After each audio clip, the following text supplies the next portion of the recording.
எப்படி செய்யுதுன்னு பார்ப்போம். எண்ணெய் ஊற்றி கடுகு போட்டிருக்கேன்.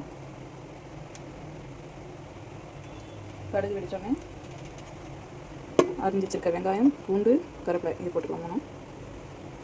என்ன செய்யணும்னு பார்த்தீங்களா, இது வந்து முள்ளு கத்திரிக்கான்னு சொல்லுவாங்க. இதுதான் இப்போ நான் செய்ய போகிறேன். இதுக்கு தேவையான பொருட்கள் என்னென்னு பார்க்கலாம்.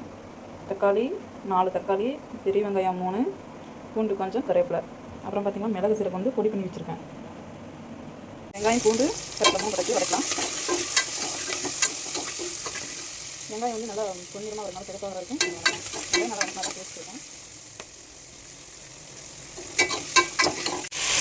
வெங்காயம் வதங்கிடுச்சுங்க. தக்காளி போட்டுருக்கேன். தக்காளி நல்லா வதங்கிட்டோம். மஞ்சள்தூள் ஒரு 1/2 டீஸ்பூன் போட்டுக்கலாம். கல்லுப்பு ஒரு ஸ்பூன் போட்டுக்கலாம். தக்காளி நல்லா வதங்கிடுச்சு.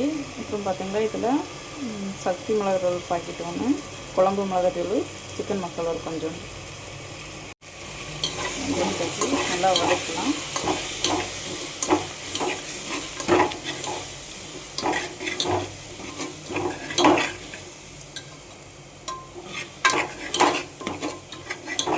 மிளகாய்த்தூள் பார்த்திங்களா வெண்ணிலே கொஞ்சம் வதக்கினா தான் நல்லாயிருக்கும். காய் கட்டின பிறகு மிளகாய்த்தூள் போட்டால் அந்த ருசி இருக்காங்க.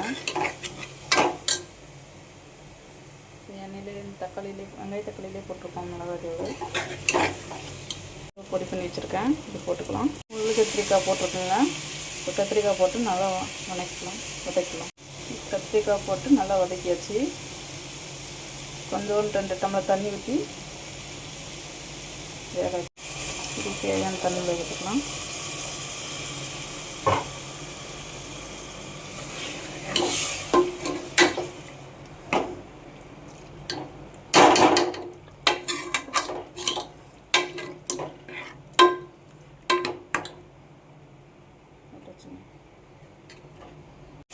இது தேவையான தண்ணியில் ஊற்றிக்கலாம்.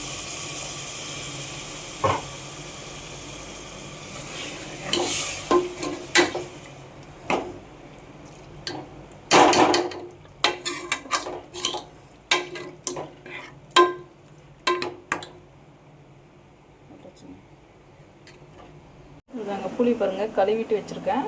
இவ்வளோதான் புளி எடுக்கும். அவ்வளோதாங்க, முள்ளு கத்திரிக்காய் கிரேவி ரெடி ஆகிடுச்சு. ஆஃப் பண்ணி தான்